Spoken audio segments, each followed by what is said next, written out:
Milton, Georgia, was one of those small towns where everyone knew everyone else, and news traveled faster than the internet.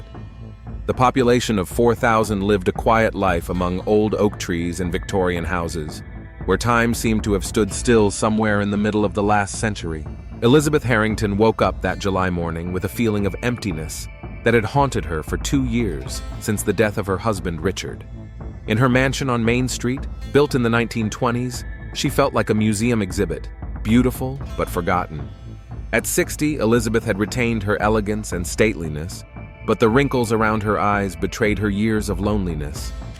Richard had left her the Harrington & Sons furniture factory, which provided work for a good half of the town. Every morning, Elizabeth reviewed the financial reports over a cup of coffee, but the numbers blurred into a gray mass. Business was good, there was money, but what for? Her only stepson, Thomas, rarely visited, and even then he was more interested in the state of the factory than in her well-being. That day, her silver Cadillac decided to surprise her. The car stalled in the middle of the road leading to the factory. Elizabeth turned the ignition key several times, but the engine only groaned. The heat was unbearable, typical for July in Georgia, when the air becomes thick as honey. Joe's auto repair shop was located a few blocks from where the car had broken down. Daniel Wright was just finishing repairs on an old Ford when he heard a distress call on his radio. The young man wiped his hands on his overalls and headed for the tow truck. At 20, Danny was the embodiment of the American working-class dream. Tall, strong, with honest eyes and calloused hands. He'd been working for Joe for 3 years, dreaming of saving up to start his own business.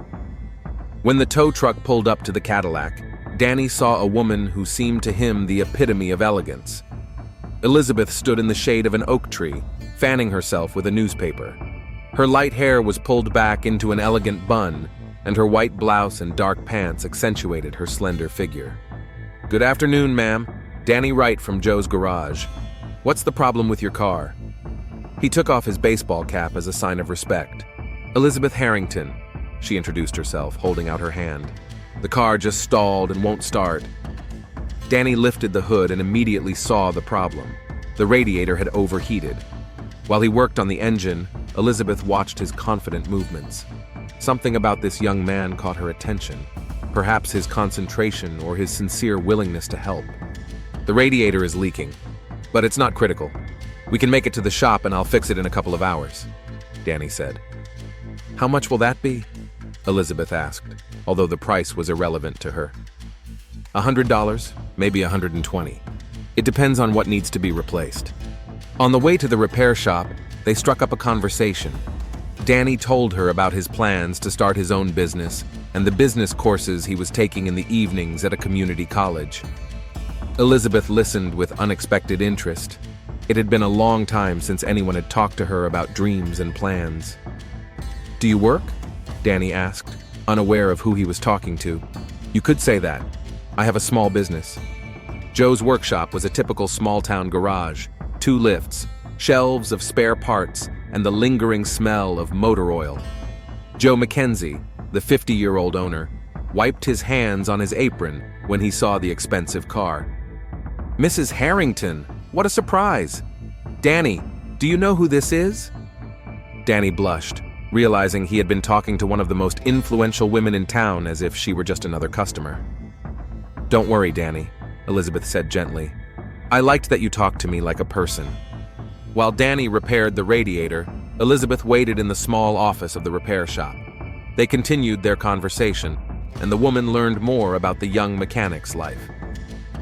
Danny lived with his mother in a modest house on the outskirts of town. His father had left when he was 10. His mother, Maggie, worked as a waitress at the Pinewood Cafe, the only decent establishment in Milton. "I want to give my mom a chance to not work. She's worked her whole life for me," Danny confessed. These words touched Elizabeth. Her own stepson, Thomas, who had received a law degree at her expense, took her support for granted. When the repairs were finished, Elizabeth insisted on paying the full amount, even though Danny offered her a discount out of embarrassment at being recognized. Before leaving, she left a generous tip and her business card. "If you ever want to talk about business, give me a call. I have experience in that field," In the days that followed, Elizabeth found herself thinking about the young mechanic. His sincerity and hard work contrasted with Thomas's cynicism and the obsequiousness of most of her acquaintances, who only associated with her for money. Danny couldn't forget the encounter either. For the first time in his life, a woman of such social standing had spoken to him without condescension. Elizabeth Harrington was a Milton legend. Beautiful, rich, unapproachable. But on that day, she was just a woman in need of help. A week later, Danny mustered up the courage to call the number on the card. Elizabeth invited him over for coffee to discuss his business plans. They met at the Pinewood Cafe, where Danny's mother worked. Maggie Wright, a woman with tired eyes and a kind heart, watched in amazement as her son conversed with Mrs. Harrington. The town was small, and news of the meeting spread instantly. By evening, half of Milton was discussing what could possibly connect the wealthy widow and the young mechanic. Opinions were divided. Some thought it was charity, others suspected something more. Thomas Harrington learned of the meeting from his informant in town, Dolores, the factory secretary. The 35-year-old lawyer lived in Atlanta, but closely followed his stepmother's life. After his father's death, he had hoped for a substantial inheritance, but the will left everything to Elizabeth with the right to dispose of the property as she saw fit. "Keep a closer eye on her," he asked Dolores, "and report anything unusual." Meanwhile, the relationship between Elizabeth and Danny developed in an unexpected way. Their meetings became regular, first in cafes, then in the city park. Elizabeth really helped the young man with his business plan, but their conversations increasingly turned to personal topics. Danny talked about his dreams, about his desire to change not only his own life, but also his mother's. Elizabeth shared memories of her husband, of years of loneliness, of the burden of wealth that did not bring happiness. An unusual closeness developed between them, not physical, but emotional. Maggie Wright grew increasingly concerned. She knew that rich people didn't befriend poor people just like that. In a small town, such relationships could only lead to trouble. But Danny was glowing with happiness, feeling important and needed for the first time in his life. The townspeople watched the developments with growing interest and disapproval. Milton valued tradition, and relationships between people of different social classes and ages were considered inappropriate. The situation was discussed particularly actively at the women's club at the church, where Elizabeth had once been an honorary member. By the end of the month, it was clear that something more than mentoring had developed between Elizabeth and Danny. Their glances, accidental touches, and long conversations did not go unnoticed. The small town was preparing for a scandal that would change the lives of everyone involved. August in Georgia brought with it stifling heat and even more gossip. Elizabeth Harrington and Danny Wright were now seeing each other almost every day, and their relationship became the subject of heated discussion in every corner of Milton. It all started with Elizabeth's innocent offer to help Danny with his business plan, but it soon became clear that a real connection had formed between them. For the first time in years, Elizabeth felt alive, needed, and desired. Danny didn't treat her like a rich widow, but like a woman. He listened to her stories, laughed at her jokes, and was interested in her opinion not only on financial matters, but on everything under the sun. Elizabeth was a revelation to Danny. Intelligent, educated, sophisticated, she showed him a world he never knew existed. She gave him books, told him about the trips she had taken with her late husband, and shared her plans for the future. For the first time in his life, Danny felt special and important. Their meetings moved from public places to more private ones. Elizabeth invited Danny to her home under the pretext of discussing business. They sat in her library, surrounded by leather-bound volumes and family portraits, and talked for hours. Danny admired the paintings and antique furniture, while Elizabeth enjoyed his genuine interest in everything that made up her world. "You know, Danny," she said one evening as they sat on the terrace watching the sunset, "I can't remember the last time I felt so alive." Danny turned to her, and in that moment, something changed forever. Their eyes met, and the air between them was literally electrified. Elizabeth was the first to reach out and touch his cheek. "This is crazy," she whispered. "Maybe," Danny replied, covering her hand with his, "but I don't want it to end." From that evening on, their relationship moved to a new level. They became lovers, although they carefully hid their physical intimacy from prying eyes. To those around them, they remained mentor and student, discussing business projects. But it's hard to keep secrets in a small town. Dolores Martinez, the factory secretary and a longtime gossip, noticed how her boss had changed. Elizabeth seemed younger, happier, and smiled more often. She updated her wardrobe, got a new hairstyle, and even walked with a lighter step. "She's in love," Dolores told Thomas during their weekly phone call, "and that boy is at her house almost every night." Thomas Harrington sat in his office in Atlanta, clutching the phone so tightly that his knuckles turned white. Thin and prematurely gray, he had inherited his father's sharp mind and business acumen, but not his kindness. After Richard's death, Thomas had hoped to gain control of the family business, but the will left everything to his stepmother. "Keep a close eye on them. Write down the dates, times of meetings, all the details.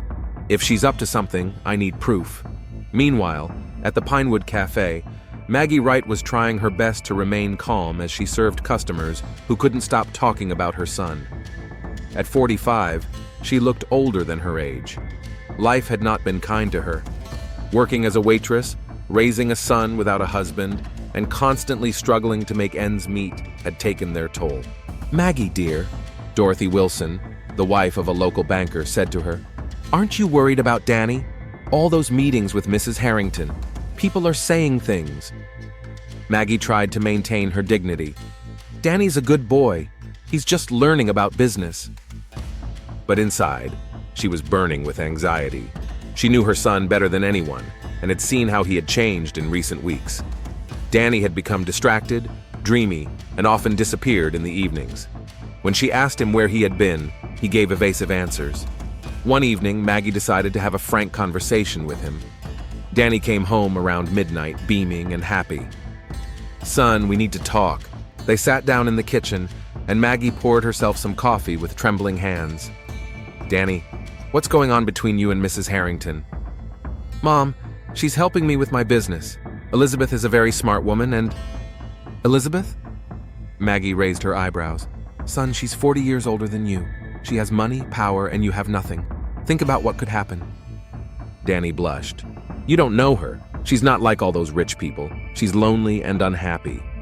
And you think you can save her?" Maggie shook her head. "Danny, wake up. Women like that play with guys like you for fun. Then they dump them when they get bored." "That's not true!" Danny exploded. "You don't understand anything." He stormed out of the house, slamming the door behind him. Maggie sat in the kitchen, realizing she had lost her son. For the first time in her life, there was a gulf between them, created not by poverty or hardship, but by love. Meanwhile, tensions were rising in the town. Reverend David Thompson, the Methodist pastor, was receiving complaints from parishioners about Elizabeth Harrington's inappropriate behavior. The women's club at the church expelled her from its ranks, although no official reason was given. "She's disgracing her husband's memory," the ladies whispered over Sunday tea. "Richard was such a decent man, and she's acting like a silly young girl." Elizabeth knew very well what people were saying about her, but for the first time in her life, she didn't care. She was living in the moment, enjoying every day with Danny. The young man had awakened a passion in her that she had forgotten existed. Even in her marriage to Richard, whom she loved sincerely, there had never been such fire. Danny basked in the glow of her adoration. Elizabeth gave him expensive gifts, a gold watch, a leather jacket, a new phone. She paid for his college courses and promised to help him with a loan to open his own workshop. "I want you to have everything," she said, stroking his hair. "You deserve better than this dump." But the more Elizabeth gave, the more Danny became dependent on her generosity. He began to get used to luxury, expensive restaurants, and not having to worry about money. Gradually, he spent less time in the workshop and skipped work more often. Joe McKenzie, the owner of the auto repair shop, was unhappy. "Danny, I understand that you have new opportunities, but work is work. Either you're here or you find another place." "Don't worry, Joe," Danny replied casually. "I'll start my own business soon. Elizabeth will help with the financing." These words reached Thomas faster than Danny could have imagined. The lawyer realized that the situation was becoming more serious than he had thought. If his stepmother was truly in love, she might start spending the family money on her young lover. Thomas arrived in Milton on the last weekend of August. He stayed at a local hotel and arranged to meet Elizabeth under the pretext of discussing factory matters. "Elizabeth, you look wonderful," he said, sitting down in her living room. "City life suits you." "Thank you, Thomas. How are things in Atlanta?" They discussed production issues, financial results, and plans for the coming year. Thomas was a professional and skillfully steered the conversation toward the desired topic.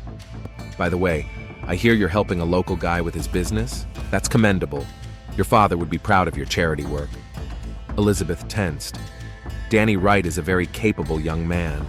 I'm just sharing my experience." Of course, but be careful. Young people sometimes misunderstand kindness, especially when it comes to money." After Thomas left, Elizabeth stood at the window for a long time, watching the sun go down. For the first time in months of happiness, she felt uneasy. What if those around her were right? What if Danny was really only interested in her money? But when Danny arrived that evening, all her doubts vanished. He hugged her, kissed her, and the world was beautiful again. "I missed you," he whispered in her ear. "Me too," Elizabeth replied, pressing herself against him. They didn't know that outside the window in the darkness, a private detective hired by Thomas was photographing their embrace. The small town was preparing for a storm that would destroy the lives of everyone involved in this dangerous game of passion. September brought long-awaited cool weather to Milton, but the atmosphere in the town was heated to the point of boiling. The photos taken by Thomas's private detective were circulating throughout the town, although no one officially admitted to their existence. The pictures showed Elizabeth and Danny embracing on the terrace of her house, and now no one could pretend that their relationship was purely business. Detective Sabrina Green had just moved to Milton from Savannah, fleeing memories of a failed marriage and a difficult divorce. At 45, she was an experienced investigator, but the small town seemed like the perfect place for a quiet life. Tall, with short brown hair and piercing green eyes, Sabrina quickly earned the respect of local Sheriff Bill Watson, who gladly handed over most of the detective work to her. "You know, Sabrina," Sheriff Watson said one morning, sipping his coffee in their small station, "I've been working here for 30 years, and I don't remember a scandal like this. Half the town wants something done about the Harringtons, the other half says it's none of our business." "What exactly do they want us to do?" Sabrina asked. "Love between adults isn't a crime." "Not yet," Watson replied grimly. Sabrina studied the town's files and was amazed at how peaceful Milton had been before this scandal broke. Petty theft, family quarrels, and the occasional drunk driving incident were typical problems for a small town. But now there was tension in the air that an experienced detective could sense instinctively. Meanwhile, the relationship between Elizabeth and Danny was becoming increasingly tense, despite their outward passion. The young man began to show a demanding side that initially flattered Elizabeth but gradually became burdensome. "Elizabeth, I've been thinking about our conversation about the workshop," Danny said, lying next to her in her bedroom. "I need at least $50,000 to get started. That's for equipment, rent, and initial expenses." Elizabeth stroked his chest. "That's a lot of money, dear. Maybe we should start with a smaller amount." "You said you wanted to help me," Danny said, a hint of hurt in his voice. "This money is nothing to you." "It's not about the money, Danny. It's just that any business has to start small." "How did your husband start his factory?" he asked sharply. "Did he save $50 a month, too?" Elizabeth sat up in bed, covering herself with a sheet. "Richard inherited it from his father. It's a different situation." "Yes, of course. He had the right genes and the right skin color." "Danny, what does that have to do with it?" "It has everything to do with it. I work in this dump for pennies, dreaming of my own business, and you lecture me about taking things slowly. You said yourself that you wanted me to have everything." Elizabeth felt something cold settle in her chest. For the first time in months of their relationship, she saw Danny not as a young man in love, but as a calculating young man who knew exactly what he wanted. "Okay," she said quietly. "I'll think about it." But Elizabeth's thoughts were interrupted by an unexpected visitor. The next day, Maggie Wright arrived at her house. Danny's mother looked exhausted, as if she hadn't slept for several nights in a row. "Mrs. Harrington, I need to talk to you." Elizabeth invited her into the living room and offered her coffee, but Maggie declined. "I know what's going on between you and my son," Maggie began bluntly, "and I'm asking you to stop it. Mrs. Wright, Danny is a grown man. He makes his own decisions." "Grown man?" Maggie laughed bitterly. "He's 20 years old. He doesn't know anything about life. He doesn't understand the consequences. And you're using him." "I love him," Elizabeth said, uttering those words aloud for the first time. "Love him?" Maggie shook her head. "Mrs. Harrington, if you really love him, let him go. Give him a chance at a normal life. A family with a girl his age, children, a future without constant condemnation. Who says we can't have a future?" Maggie looked at her intently. "Do you seriously think you're going to marry him? Adopt him, practically? Or do you just want to have fun until you get bored?" Elizabeth paled.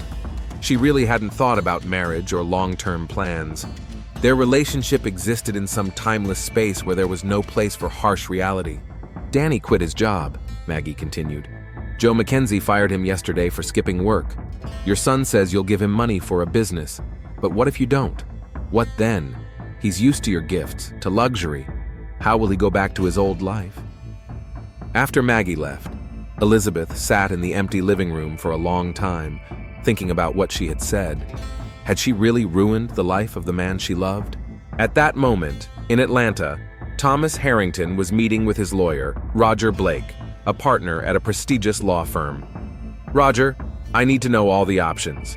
If she marries this guy, what will happen to the inheritance?" Blake, a gray-haired man in an expensive suit, studied the documents. "According to your father's will, Elizabeth has the right to dispose of all property as she sees fit. If she marries, her new husband will automatically receive half of the jointly acquired property." "What if I prove that she's not in her right mind? That this guy is pressuring her?" "It's complicated. We need medical reports, evidence of inappropriate behavior. Intimate photos won't help here." Thomas thought for a moment. "What if something happens to him? An accident, for example?"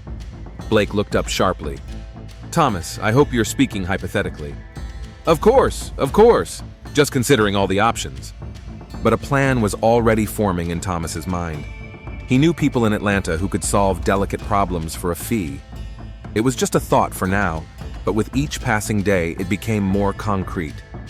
Meanwhile, in Milton, a real witch hunt was underway. Elizabeth could no longer shop in peace. Salespeople treated her coldly. Customers turned away. No one shook her hand at church. Even the family doctor, Dr. Williams, was overly formal during her last visit. "Doctor, you've known me for 20 years, Elizabeth said after her usual checkup. "Has everything really changed so much?" The elderly doctor took off his glasses and rubbed his eyes wearily. "Elizabeth, I have known you for a long time, and that's why I'm worried. This isn't like you." "What is like me? Sitting in an empty house waiting to die? Living with dignity, remembering who you are." These words hit Elizabeth hard. Did everyone around her consider her a fallen woman? Danny, on the other hand, enjoyed the attention their relationship attracted. At the local bar, the Deer Horn, he was now greeted with a mixture of respect and envy. "Hey, Danny!" Mike Thompson, the local pastor's son, called out to him. "Tell me, what's it like to live like a rich man?" "Not complaining," Danny grinned, ordering an expensive whiskey. "Is it true she's going to give you money for a workshop?" "She already did," Danny lied. "I'm starting my own business soon." The news quickly reached Thomas through his network of informants. The lawyer realized that he couldn't delay any longer. He contacted his contacts in Atlanta. "I need a guy to get into some trouble," he said when he met with Vince Moretti, a man who solved problems for money. Nothing fatal, just enough to make him understand that it's time to get out of town. "How old is the kid?" asked Moretti, a stocky man with a scar on his face. 20. "Young fools are the most dangerous. They don't know when to stop. Maybe we should just get rid of the problem once and for all." Thomas hesitated. He wasn't a killer, but the prospect of losing millions of dollars in inheritance because of an old woman's whims infuriated him. "Let's try the soft approach first. If he doesn't get it, then we'll see." At that time, The relationship between Elizabeth and Danny was finally falling apart. After talking to Maggie, Elizabeth began to notice things she had previously ignored. Danny became more demanding and less affectionate. He was often absent, saying he was meeting friends but returning smelling of other women's perfume. "Danny, we need to talk," she said one evening. "About what?" He was leafing through a magazine about expensive cars that she had bought him the week before. "About us. About what's going on." "What's going on?" Danny didn't look up from the magazine. "You've changed. We've changed." Finally, he looked at her. "I've changed? Or have you just seen the real me?" "What do you mean?" Danny put down the magazine and stood up. "Elizabeth, I'm not your toy. I'm not a cute kitten you can pet when you're lonely. I'm a man with plans and ambitions." "I never treated you like a toy." "No? Then why are you dragging your feet about paying for the repair shop? Why do you always make excuses?" Elizabeth felt something inside her break. "Because I'm starting to realize that all you want is my money." "And what do you want? A young body?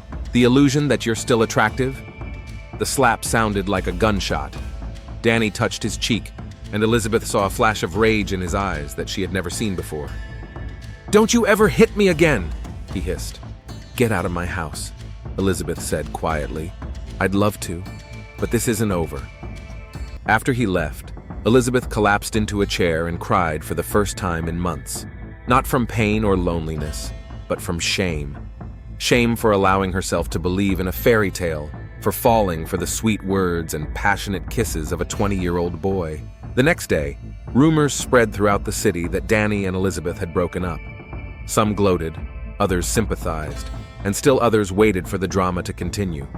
Danny moved in with his friend Carl Jackson and began to plot his revenge. He was humiliated, enraged, and determined to get what he believed was rightfully his. "She thinks she can play games with me?" he said to Carl over a beer. "She strung me along for months, promised to help me with my business, and then dumped me like a dog." "Maybe it's for the best, Danny. People were talking."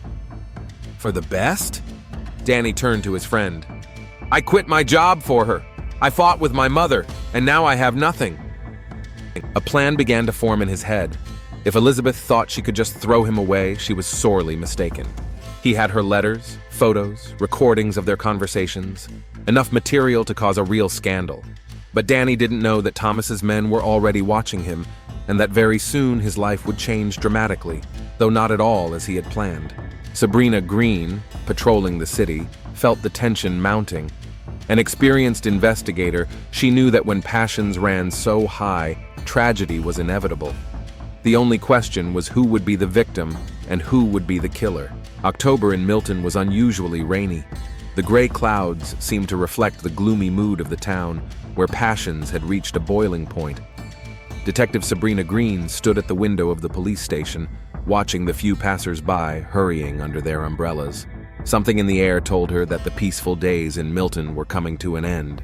It had been 2 weeks since Elizabeth Harrington and Danny Wright had publicly quarreled, but the tension in town had not subsided. On the contrary, new rumors had emerged, even more disturbing. At the Pinewood Cafe, regulars whispered about strange people in black cars who had been seen near Carl Jackson's house. At Joe's auto repair shop, the workers were discussing how Danny Wright had completely lost his mind. He yelled at his mother, got drunk at the Deer Horn, and got into a fight. "Sabrina, we have a problem." Sheriff Bill Watson entered the office with a serious look on his face. "Maggie Wright just called. She says some people were harassing her son." Sabrina turned from the window. "What kind of people?" "2 men in a black car. They stopped Danny at the gas station and talked to him for about 10 minutes. Maggie saw them from a distance. The boy was as pale as a sheet." "Did she get the license plate number?" "No, she was too far away. But the car wasn't from around here, that's for sure." Sabrina grabbed her jacket. "I'll go talk to Danny. Where is he now?" "He lives with Carl Jackson on Elm Street, number 15. Carl Jackson's house was a typical working-class dwelling, a small wooden house with peeling paint and an overgrown yard. Sabrina parked at the curb and noticed that the curtains were drawn tight, even though it wasn't yet dark. No one answered her knock, but Sabrina heard muffled voices inside. She knocked louder. "Police! Open up!" After a few minutes, the door opened slightly, and Carl's face appeared in the crack. A young man of about 25 with a nervous look. "What do you want?"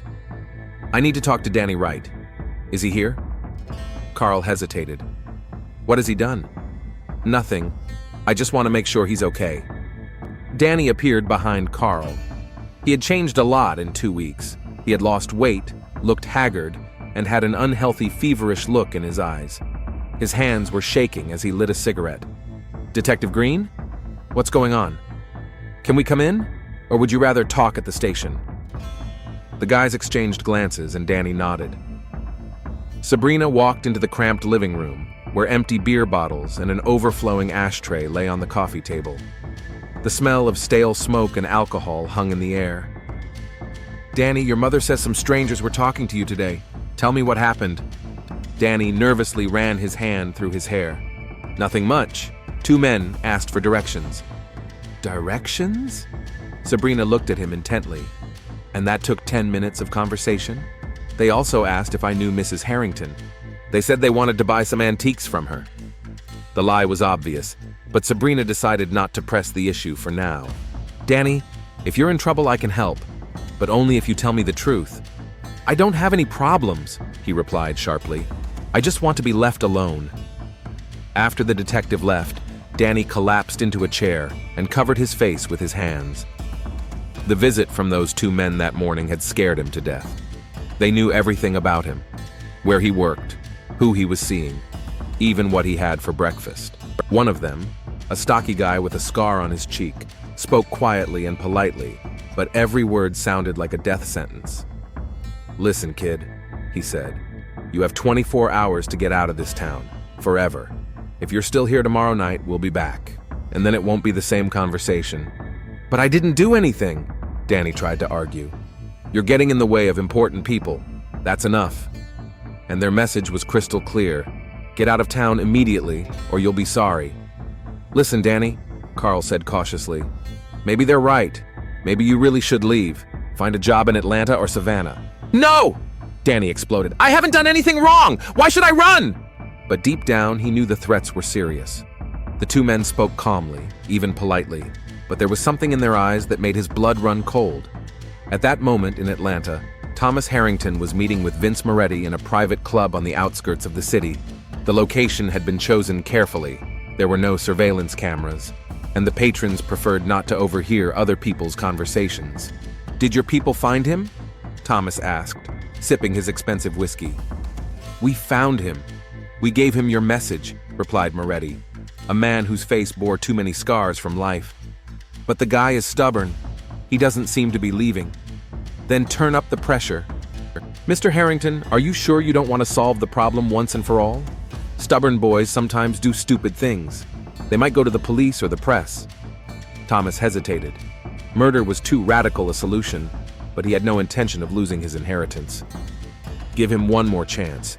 If he doesn't get it, then act according to the circumstances. Meanwhile, in the mansion on Main Street, Elizabeth was going through the worst days of her life. Complete social isolation, betrayal by the man she loved, and a constant sense of impending doom had turned her existence into hell. She hardly left the house, ordered groceries for delivery, and worked remotely. Even Rosa, the maid who had worked for the family for 15 years, now treated her coldly and formally. Sitting alone at the table, Elizabeth drank wine and thought about how quickly her life had fallen apart. 3 months ago, she had been a respected citizen of Milton, and now she was an outcast, despised by everyone. At the Pinewood Cafe, Maggie Wright tried her best to maintain her dignity, but the customers wouldn't leave her alone. Every day, someone would ask about Danny, about his plans, about whether it was true that he had threatened Elizabeth. "Maggie, dear," said Dorothy Wilson, the banker's wife, "I hear your boy is drinking at the Deerhorn again. Maybe you should do something about it?" "Danny's a grown man," Maggie replied wearily. "I can't control his every move." But inside, she was burning with anxiety. Last night, her son had come home in such a state that he couldn't string 2 words together.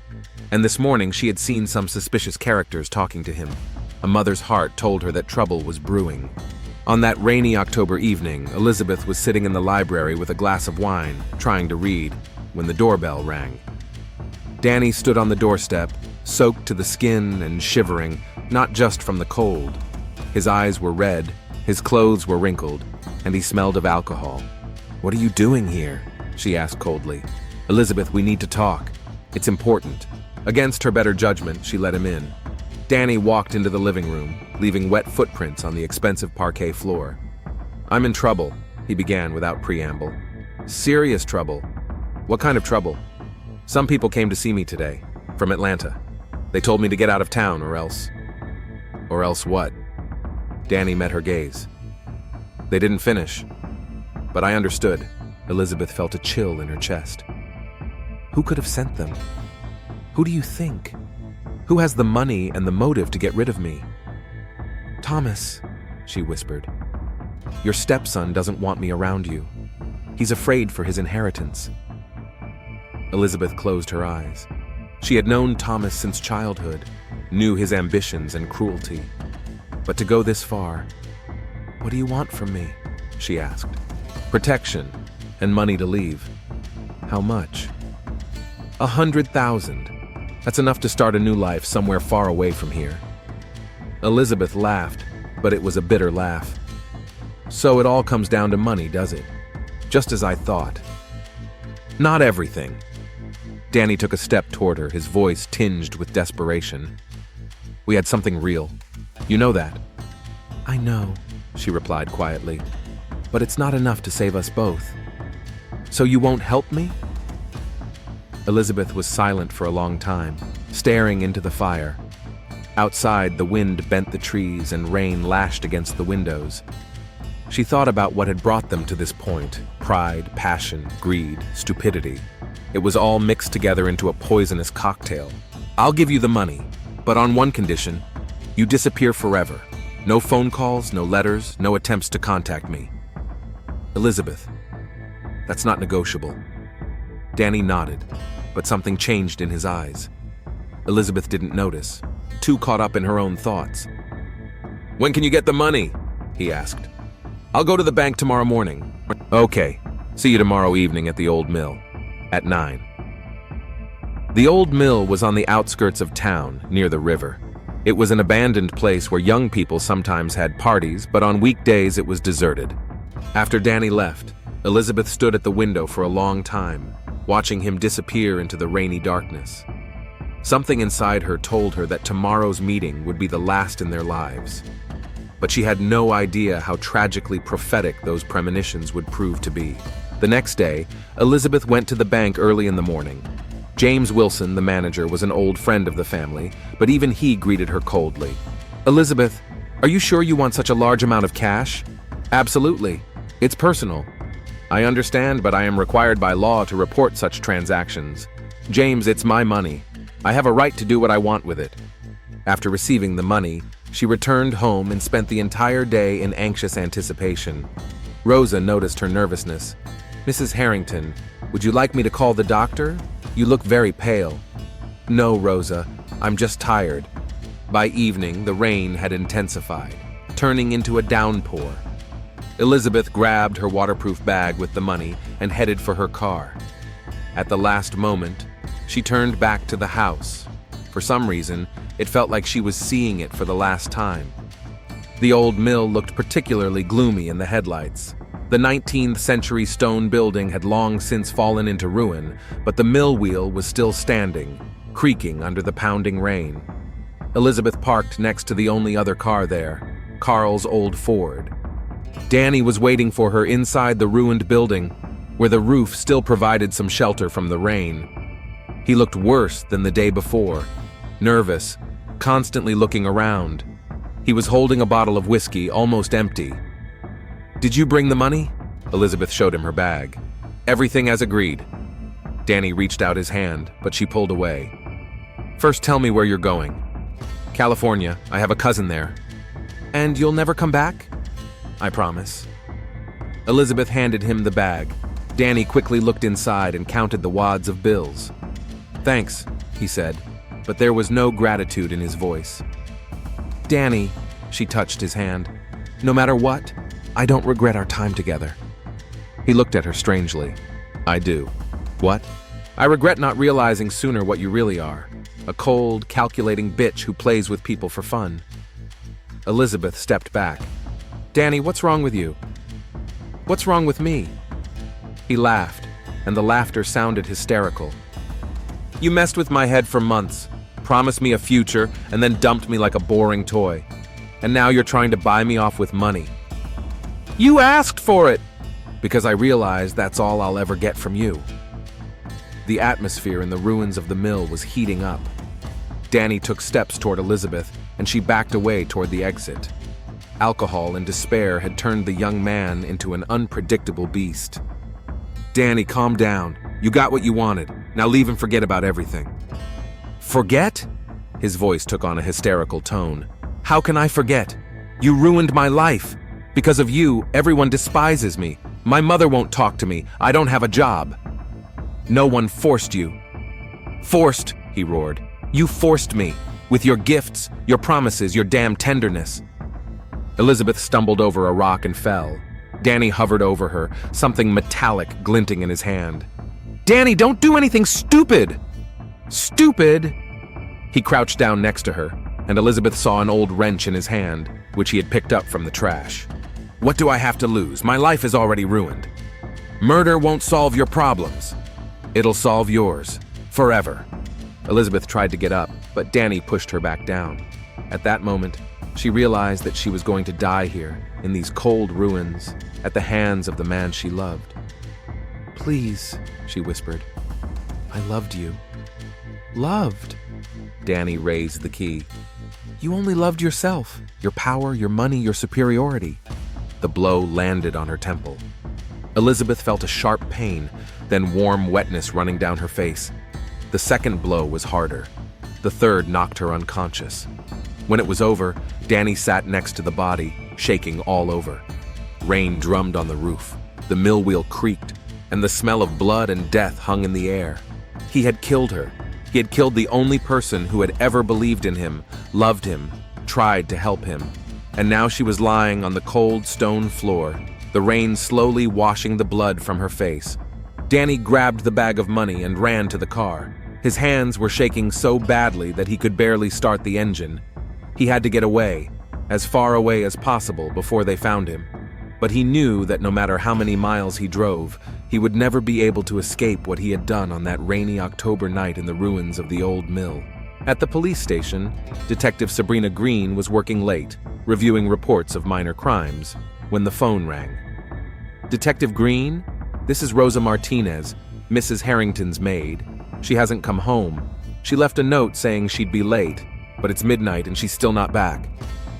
Sabrina glanced at her watch and felt a familiar sense of unease.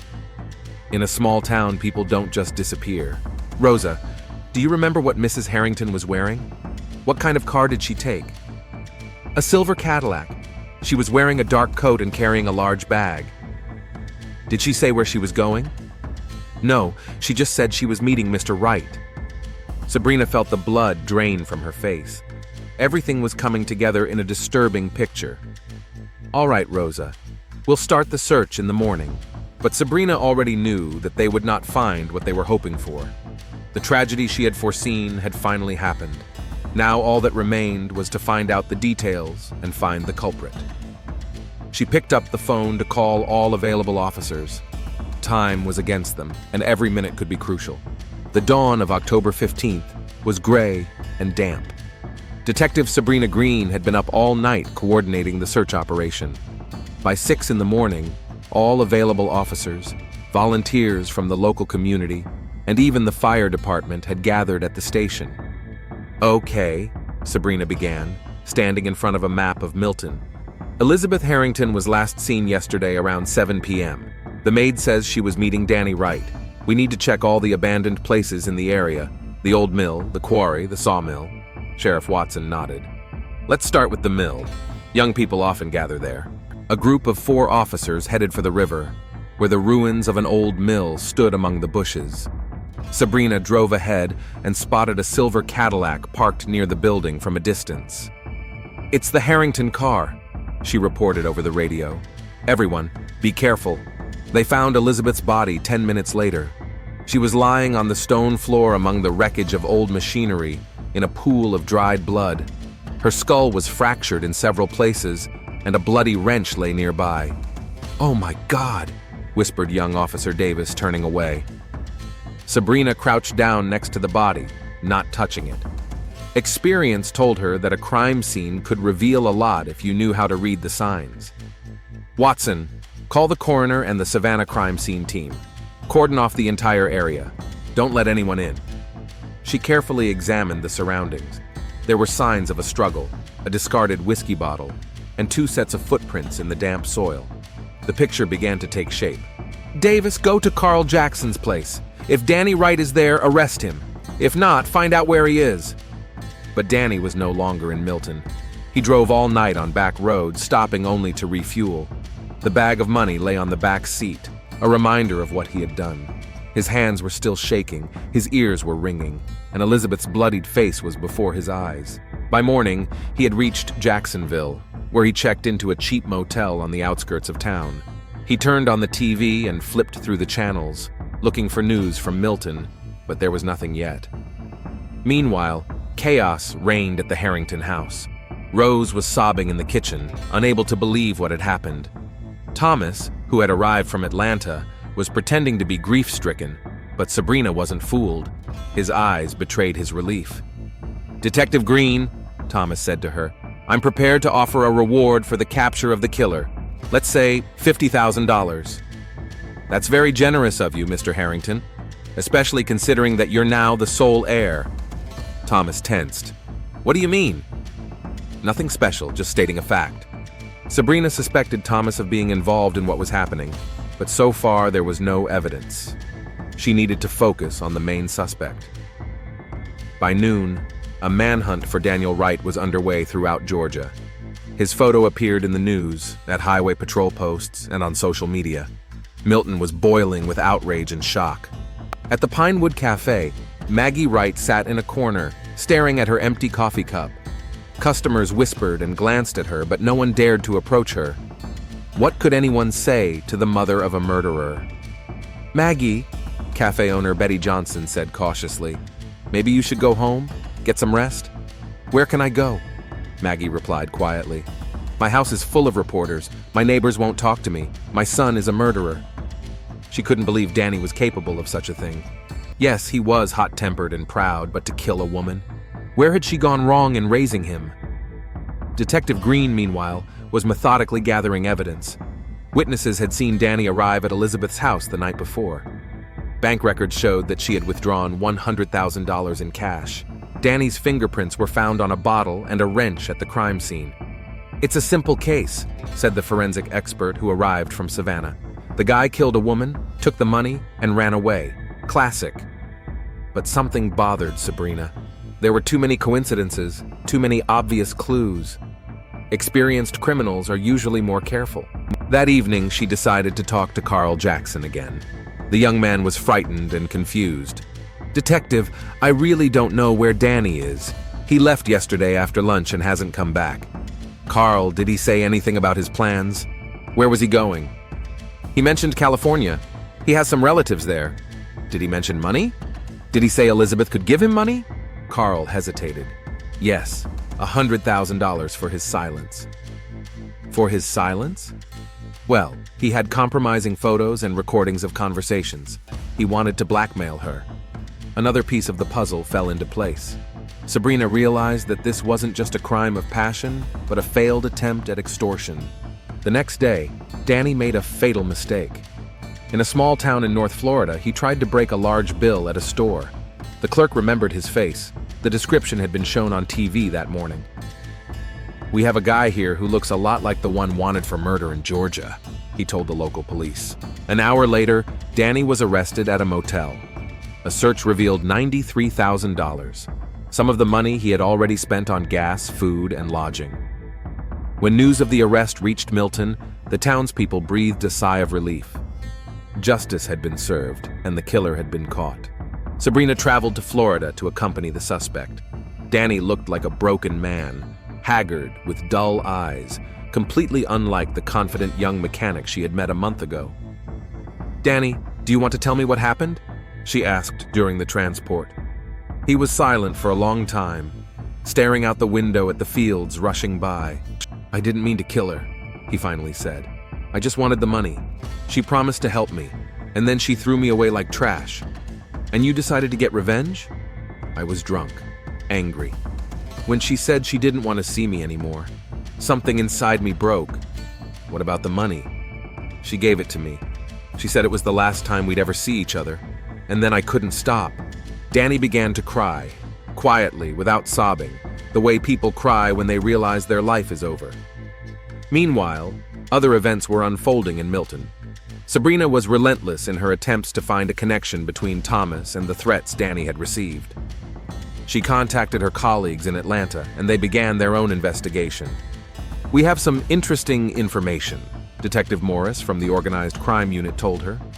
"Vince Moretti recently met with a Thomas Harrington. We have photos from surveillance cameras." "Who is Moretti?" "He takes care of delicate problems for money. We can't prove anything, but he has a reputation."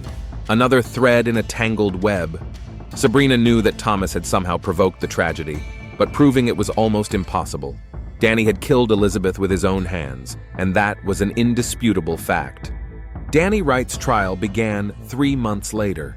The defense tried to get the murder classified as manslaughter, citing the defendant's emotional state and alcohol intoxication. The prosecution insisted on first-degree murder with aggravating circumstances. Maggie Wright sat in the courtroom every day, watching her son become a statistic in the crime reports. She hired a lawyer with her last savings, but she knew it wouldn't make much difference. Thomas Harrington also attended the hearings, portraying himself as a grieving stepson. He gave interviews to reporters, talking about the tragedy and how important it was to protect the elderly from con artists. "My stepmother was a kind but naive woman," he told television reporters. "This young man took advantage of her loneliness and complacency." Sabrina listened to these words and felt disgust. Yes, Danny was a murderer, but Thomas was no better. He just managed to stay in the shadows. Carl Jackson became a key witness for the prosecution. He talked about Danny's plans to blackmail Elizabeth, his threats, and his drunken rants.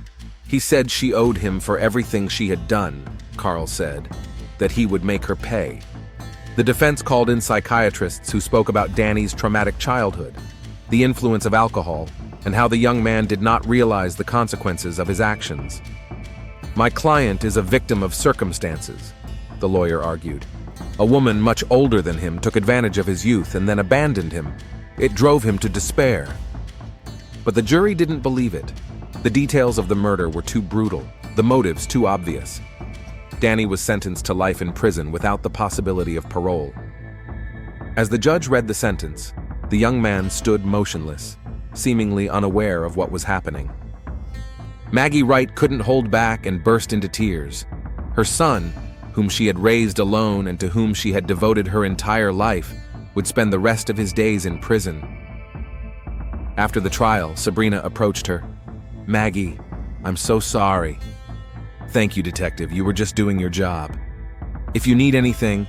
Maggie shook her head. "I don't need anything. I'm selling the house and leaving. There's nothing left for me here." A month later, Maggie Wright left Milton for good. The house on Elm Street stood empty for a long time. No one wanted to live where a murderer had grown up. Thomas Harrington inherited his stepmother's entire estate: the house, the factory, the bank accounts. He sold the business to a large corporation and returned to Atlanta a millionaire. The factory closed, leaving half the town unemployed. Milton began to slowly die. Young people left in search of work, shops closed, and houses stood empty. Detective Sabrina Green stayed in town for another year, but gradually realized that there was nothing left for her there. Crime had fallen to zero simply because there were almost no people left. Before leaving, she went to the old mill one last time. The ruins were overgrown with ivy, and the mill wheel was rusted and stopped. Nature was slowly reclaiming the place where passion and greed had led to tragedy. Elizabeth Harrington was buried in the town cemetery next to her husband. Less than 20 people attended the funeral. Most of the townspeople believed she was to blame for her own death. Danny Wright was serving time in a maximum security prison in the northern part of the state. For the first few years, he wrote letters to his mother, but she never replied. Gradually, he gave up hope of forgiveness and accepted that his life was over at the age of 20. Sometimes at night, he remembered Elizabeth, not as a bloodied victim in the ruins of the mill, but as the elegant woman who had been the first to believe in him. He understood that he had killed not only her, but also himself and everyone who had loved him. Milton's story became a warning about how quickly passion can turn into obsession, love into hate, and dreams into nightmares. The small town where everyone once knew everyone else crumbled like a house of cards under the weight of one tragic love.